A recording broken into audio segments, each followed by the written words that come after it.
I still remember the cold snap in the air that night, January 14th, the eve of my 30th birthday. I was holding a small bottle of red wine, the good kind, something I'd picked up from a local winery during a solo trip I'd taken to clear my head the year before. It was meant to be a gift for my parents.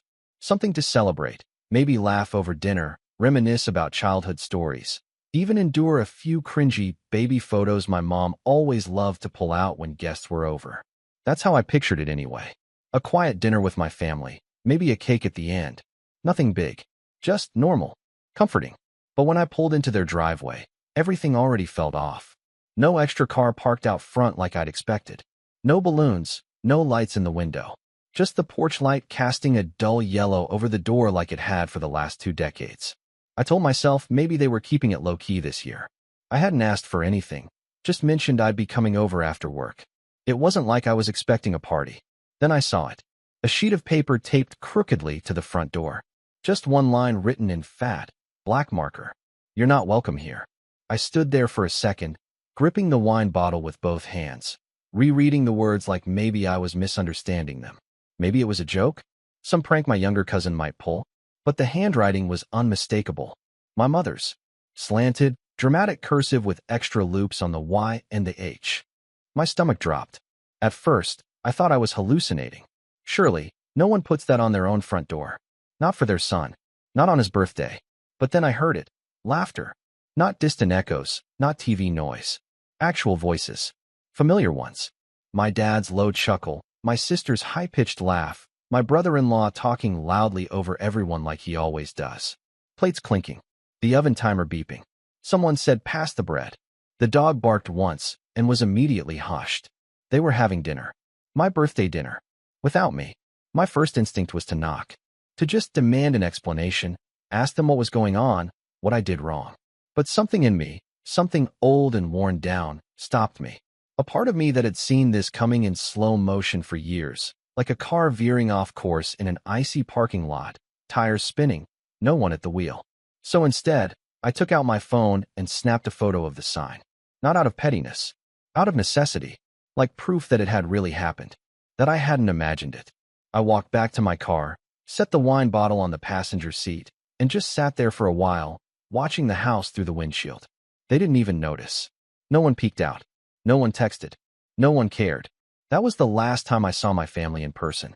For context, my name's Blake, and I had just turned 30. I'd been living about 40 minutes away from my parents' house since I was 24, after finally landing a stable job in digital marketing. Nothing flashy, but I'd worked hard for it. My relationship with my family had always been a little strained. I was the quiet one, the middle child sandwiched between a golden child older sister, Lauren, and the loud, reckless youngest, Eric, who still lived with my parents at 27 and somehow managed to make himself the center of attention every time we were all in the same room. Lauren had always been their pride. Got married at 23, 2 kids by 28, house in a nice suburb, did everything right. She and Mom were like best friends who texted daily. Dad called her his little CEO. Meanwhile, I was just Blake, the one who never caused trouble, who paid his own rent, didn't ask for help, and got forgotten at family dinners more than once. Eric, on the other hand, got bailed out of a DUI when he was 25 and was still treated like some lovable screw-up who just needed time to find himself. I wasn't the kind of person who needed validation. At least, I didn't think I was. But over the years, all the little things added up. The forgotten birthdays, the missed calls, the fact that my job, my life, was never quite interesting enough to talk about. I was always the one asked to bring extra chairs to Thanksgiving, never the one asked about work or relationships. Once, I brought a girlfriend to a family barbecue, and Mom called her Brittany the whole evening. Her name was Claire. Still, I kept showing up, because they were my family, because I thought maybe one day, things would click. They'd see me for who I was, not who I wasn't. So that night, standing on that porch, staring at that sign, I felt something inside me crack and shift. Not rage, not even sadness, just a cold, settling silence. I went home. I blocked all their numbers, one by one. No message, no explanation, not even to Lauren, who had stopped reaching out to me months ago anyway, too busy with her real family. I deleted the family group chat. I pulled down the few framed photos I had of us in my apartment. It was like performing a quiet funeral. Just me and the ghosts. For a while, I didn't hear anything. No one followed up. No one emailed. No letters. No smoke signals. It was like I'd been erased. And I got used to it, faster than I thought I would. I started taking long walks. Cooked more. Went to therapy. Built new routines. I even got promoted. Then, about a year later, almost to the day, I got a message request on Facebook. It was from an account I didn't recognize. The profile picture was blank, but the name was unmistakable. My father. Blake, I know you're upset, but we need to talk. It's urgent. I stared at the message for a full minute before clicking out of it. My hands were shaking. I didn't respond. I didn't even block him. I just left it hanging there, like a rotten fruit on a dead tree. 2 days later, another message. This time from Lauren. I don't know why you're still acting like this. What happened last year was a misunderstanding. But now we really need you. Mom and Dad are in trouble. Please answer. That one hit differently. It wasn't just the message, it was the tone. Like I was the problem. Like I was punishing them unfairly. I read it again, and all I could think about was that sign on the door. The laughter. The way they didn't even notice I was outside. A week later, the messages escalated. Eric tried calling from a different number. Then my mom emailed me from a church account. They were in financial trouble, facing foreclosure on their house, and they needed help. Money. Fast. Apparently Eric had racked up some debt under their names, and Lauren and her husband were tapped out because of some remodeling project. They were turning to me, the invisible son, the one who wasn't welcome, and now they were furious that I wasn't leaping in to save them. It got worse after that. Guilt-trippy texts, long emails about family bonds, and how could you do this to your own mother? Even a voicemail from my dad, practically growling that I was being dramatic over one mistake, and that I was letting a grudge ruin the entire family. I didn't delete any of it. I was saving it. Because something in me had changed that night on the porch, and I wasn't going to let them rewrite the story this time. But what they didn't know, what they still don't know, is that I'm not just ignoring them. I'm planning something, and they're not going to see it coming. I didn't respond to any of their messages right away. I just watched them come in, one after another, each one layered with guilt, denial, and a strangely casual sense of entitlement. It was like they'd skipped right over the apology and jumped straight to the part where I was supposed to save them. As if nothing had really happened. As if I should have just brushed off being literally locked out of my own family on my birthday. As if I didn't have a right to be hurt. But I waited. I waited to see if maybe, someone would actually acknowledge what they did. Not beg. Not manipulate. Just own it. They never did. Lauren was the first to break the silence in a big way. She showed up at my apartment unannounced, wearing oversized sunglasses and holding one of those half-melted iced coffees she always nursed when things were stressful in her life, like when her husband forgot their anniversary or when the neighbor's kid got into a better preschool than her daughter. I didn't even know how she found my address. I know you're mad, she said the second I opened the door, standing on my welcome mat like it had personally offended her. But this is getting ridiculous. You're blowing this way out of proportion. I just stared at her. She looked past me into the apartment like she expected to see signs of misery. A pizza box, takeout cartons, maybe a bottle of cheap wine, and a worn-out blanket on the couch. Instead, she saw a tidy living room, a small bookshelf with novels I actually read, and the faint scent of coffee and pine cleaner. I had made a life, a peaceful one, and I think that threw her off. What do you want, Lauren? I asked, voice low. They're gonna lose the house, she said, stepping closer like we were just picking up a sibling argument from childhood. Eric messed up. Mom and Dad are scared. And now they're blaming me for not doing more because I didn't want to take out a second mortgage. But I've got 2 kids, Blake. You don't even have. Don't, I said sharply. She shut up for a second. You weren't even at dinner, I said, still holding the door. The night of my birthday. You weren't there. But you didn't call either. You didn't ask why I wasn't there. I thought maybe you canceled. Lauren. She looked away, and her voice went flat. Mom said you didn't want to come. There it was. The lie. So easy. So rehearsed. And you believed her? I asked. After 30 years of being ignored, brushed aside, excluded? After all the times I showed up, supported you, backed you, you really thought I just flaked on my birthday? She crossed her arms. Look, I'm not here to fight. I'm just trying to fix this. We're family, Blake. I let that hang in the air for a beat, then stepped back and quietly closed the door in her face. She left without knocking again. 2 weeks passed. More emails. More texts. My dad sent one that read, "We didn't mean it to be cruel. It was just a hard time, and we didn't want drama that night. We needed peace." That one stuck with me. We needed peace. As if my presence disrupted their peace. As if I was the storm. The next turning point came when I ran into my uncle, my mom's younger brother, at a coffee shop downtown. I hadn't seen Uncle Pete in over a year, but he always liked me more than the others. We chatted briefly, small talk mostly, until he brought up the foreclosure. "They're talking to everyone they can," he said, "trying to get someone to help float them for a few months." I nodded. "I heard. You know your dad told me you offered to help, but then pulled out at the last minute?" My jaw tensed. "That's not true," I said flatly. Pete frowned. "Yeah, didn't sound like you. Thought it was weird." So now they were lying. Not just covering up their actions, but rewriting the narrative, trying to turn me into the villain. I knew my parents were good at spinning things, but this was new. And Pete wasn't the only one. Word got back to me through another cousin that I'd abandoned the family in their time of need, that I was bitter over something small, and that I held grudges like a child. That was the last straw. I didn't say anything publicly. I didn't respond to the messages or tell anyone my side. I just started watching, listening, paying attention. And that's when I found out about the account. My mother had opened a joint savings account in my name when I was a teenager. Something she told me was just in case. I never used it, never touched it. But I found out through a quiet conversation with Pete, who used to work in banking, that the account was long closed and that it had been emptied 5 years ago. Over $14,000. Money that was supposed to be mine from an old inheritance, something left by my grandmother, who passed when I was 19. I never saw a dime. Pete looked uncomfortable when he told me. I didn't want to get involved, Blake. But I figured you should know. They said they needed it for Eric's rehab. Eric. Rehab number 2, if I remembered right. The one he left early because he wasn't feeling it. The one my parents praised him for trying, even though he quit and ended up spending the next year couch surfing with friends and blowing through his credit card. I felt sick. It wasn't about the money. Not really. It was about the pattern. The betrayal. The fact that they stole from me quietly, then cut me off when it no longer suited them.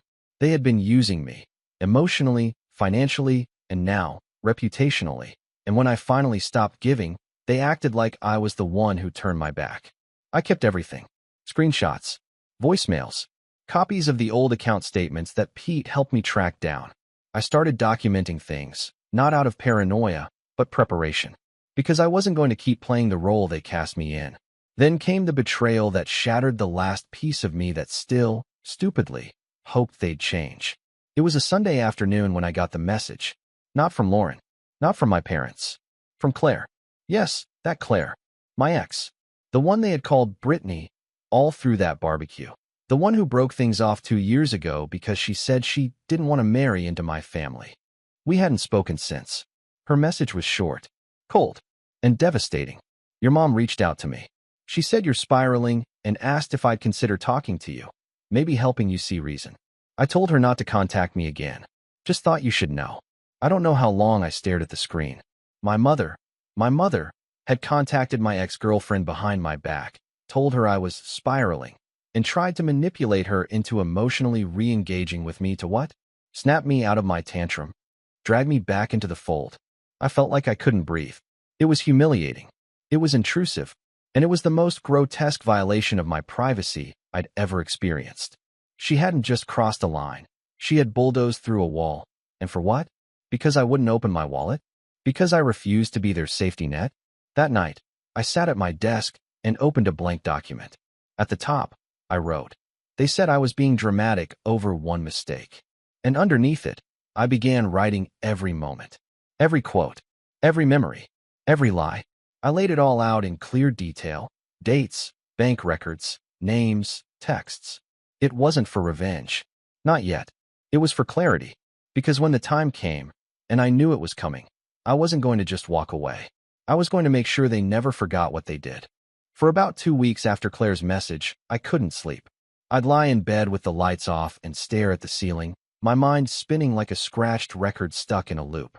I kept replaying every moment from that night on the porch.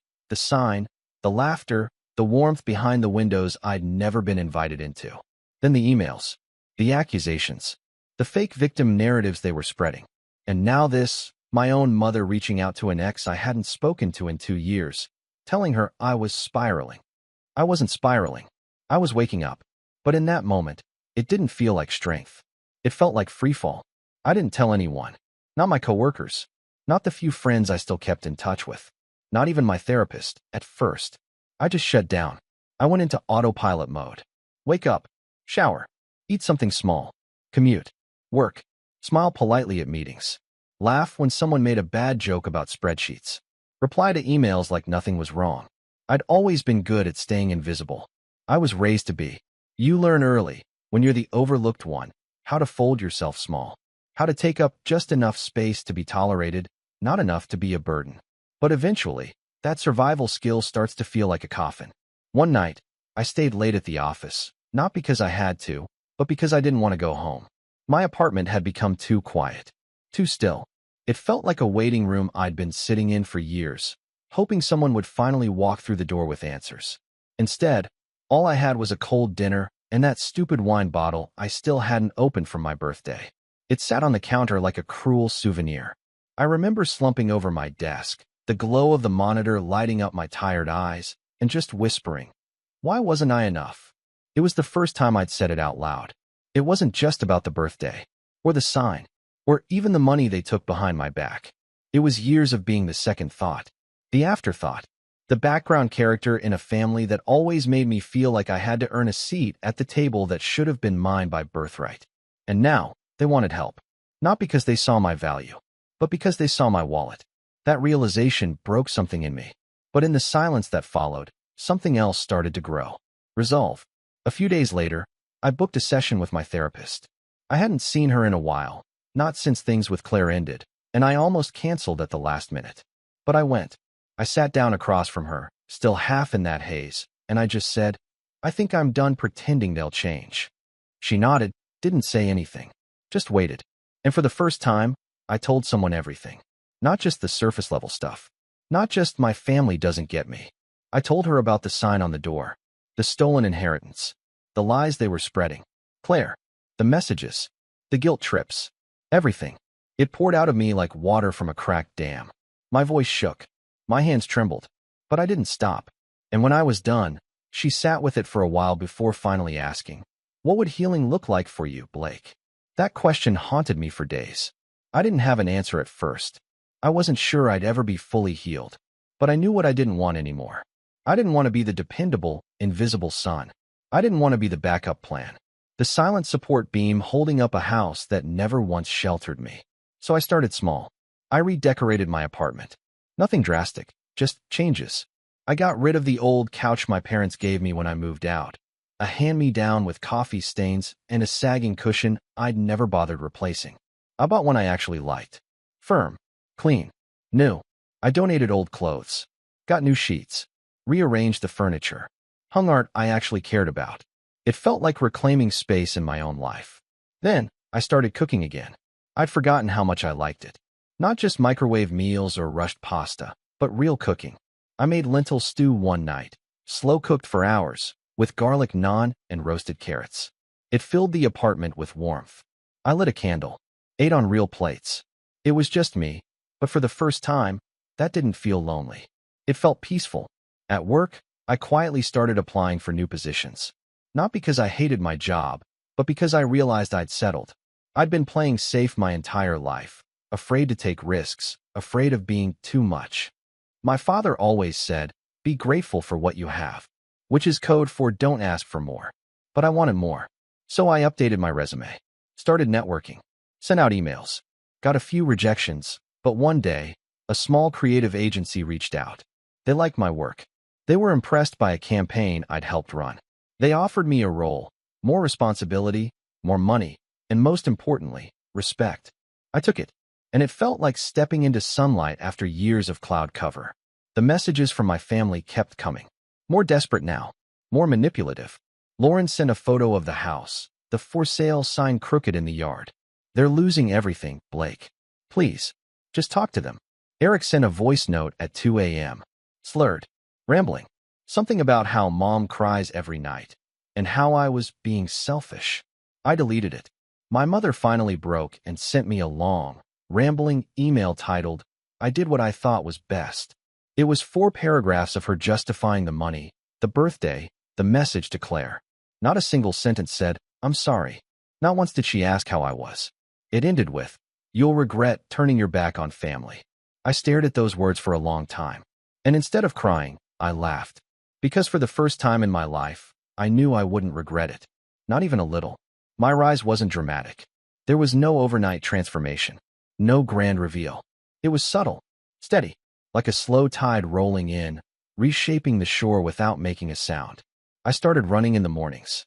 Just half a mile at first. Then a mile. Then more. I built playlists. Got new shoes. Tracked my progress. I picked up photography again, something I hadn't touched since college. I dusted off my old DSLR and started shooting sunrises, city streets, people at the park. I made an Instagram account for it. It grew slowly. A few strangers commented on my shots. That felt nice. I volunteered on weekends at a local community center, helping teenagers with resumes and college apps. It gave me purpose.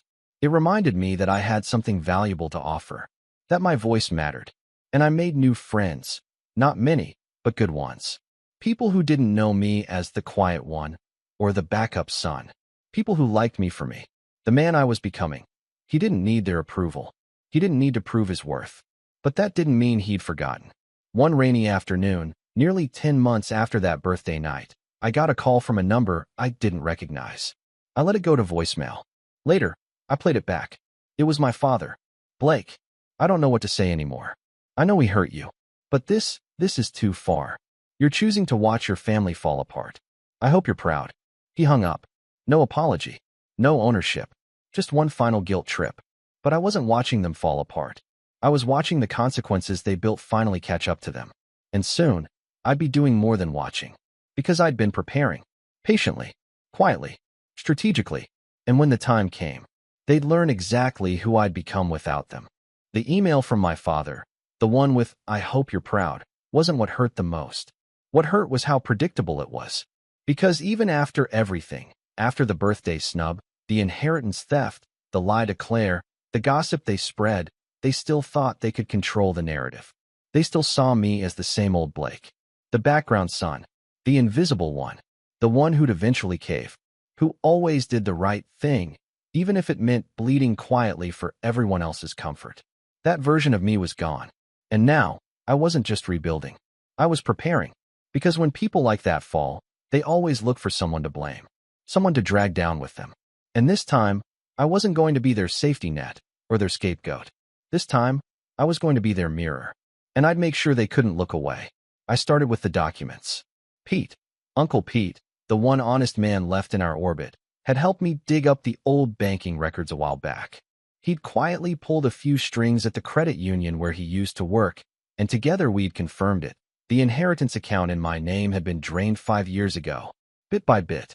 ATM withdrawals, transfer after transfer, all logged under my mother's login credentials. I'd asked him then, "Can they be held liable?" He'd sighed. "It's tricky. You were technically a legal adult by the time the withdrawals happened, and if your name was on the account, but you never disputed anything until now. It's not impossible, but it's a long process." I hadn't pursued it at the time. But now, things were different. I wasn't looking for the money anymore. I was looking for leverage. The next step was Claire. It took me 3 days to work up the courage to text her.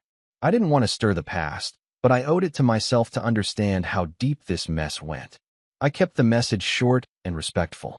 "Hey Claire, I promise I'm not trying to open old wounds.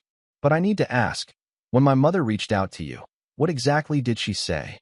To my surprise, she responded almost immediately. She said you were having a breakdown, that you'd isolated yourself from everyone. She asked if I'd call you and try to get you to snap out of it. She made it sound like you were spiraling into some dark place. Said she was afraid for your mental health. I was shocked, Blake. I knew things ended badly, but I never thought your mom would go that far. I sat with that for a long time. They hadn't just smeared my name behind closed doors.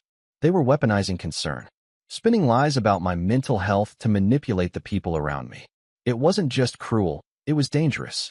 I thanked Claire, told her I appreciated her honesty, and then I saved the message.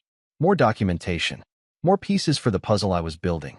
I spent the next month gathering. I started with old emails, messages from Lauren, my parents, even a few from Eric over the years. Passive-aggressive jabs about how you've always been too sensitive, or you never really pitched in like the rest of us. I organized them into folders, screenshotted threads, labeled voice messages. Then I went deeper. Pete introduced me to a lawyer friend, Maggie, who specialized in financial disputes and family estate matters. I met with her one Saturday afternoon at a quiet little office downtown, handed her a flash drive, and walked her through everything. She listened, asked questions, took notes. When I finished, she leaned back and said, "They might not have committed fraud in the criminal sense, but this is a pattern of financial exploitation, especially if we can prove coercion or misrepresentation. If nothing else, it's civil. And frankly, it's morally bankrupt." That word, coercion, rattled in my chest like a key in a lock, because that's what they'd done for years. With guilt, with silence, with control disguised as care. And now, they were trying to do it again. Only this time, it was me who held the door. Maggie told me we had options. "Whether you want to sue or not," she said, "you have a case. You could go public. You could file a claim. You could even approach the bank about identity misuse, depending on what we find. But first, I suggest you sit on this a bit. Let them keep talking. Let them show you who they are when they think you're still quiet." And so I did. I waited. And as if on cue, they started to panic louder. Lauren called again. I let it go to voicemail. This time her voice was trembling. "Blake, I'm sorry. Okay, I'm sorry. I didn't know about the account. I didn't know about the sign. I've had so much on my plate. The kids, work, everything. Mom and Dad they're falling apart. They're fighting all the time. Eric's threatening to move out. They might lose the house. Please, just talk to them. Please." Then, after a pause, she added, "You're not this cold. This isn't you." But it was me. Not cold. Just awake. No longer the one holding the rope while they played tug-of-war with my dignity. 2 weeks later, I got a call from a number I didn't recognize. I answered this time, out of curiosity. "Is this Blake Sanders?" "Yes. This is Officer Rutledge with the County Police Department. We received a report from a Mr. Eric Sanders that you've been threatening the family.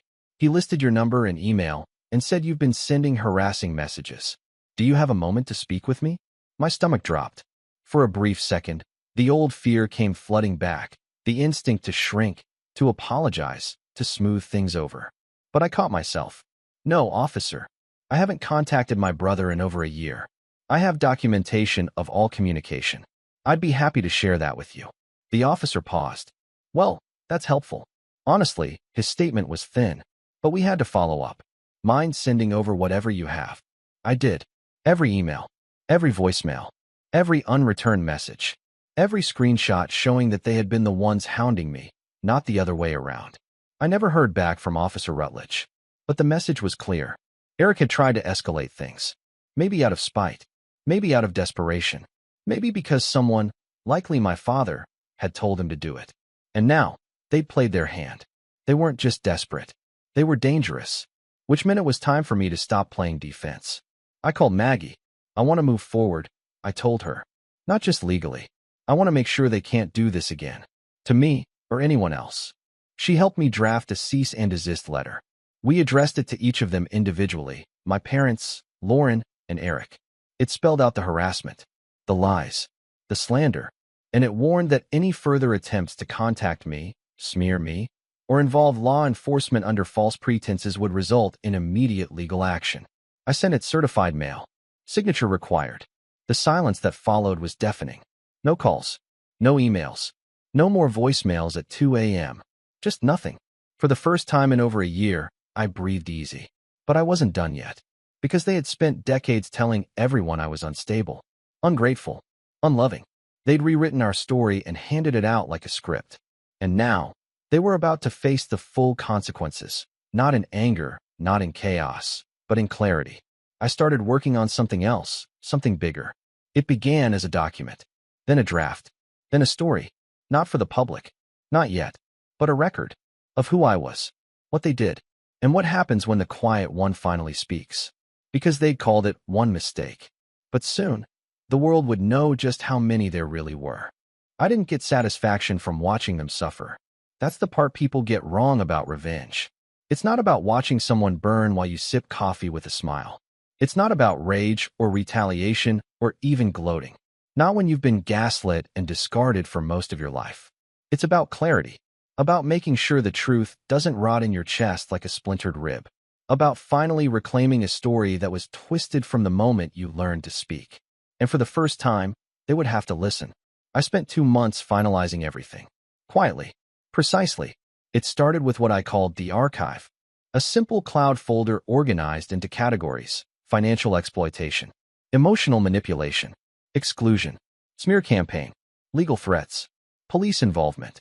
Every voicemail, every email, every message they sent, every lie they told, cataloged, timestamped, and paired with commentary. I included my own reflections, my therapist's notes, with her consent, and a timeline of every major incident from childhood through that birthday night with the sign on the door. It wasn't just for documentation. It was a mirror, one they couldn't shatter or look away from.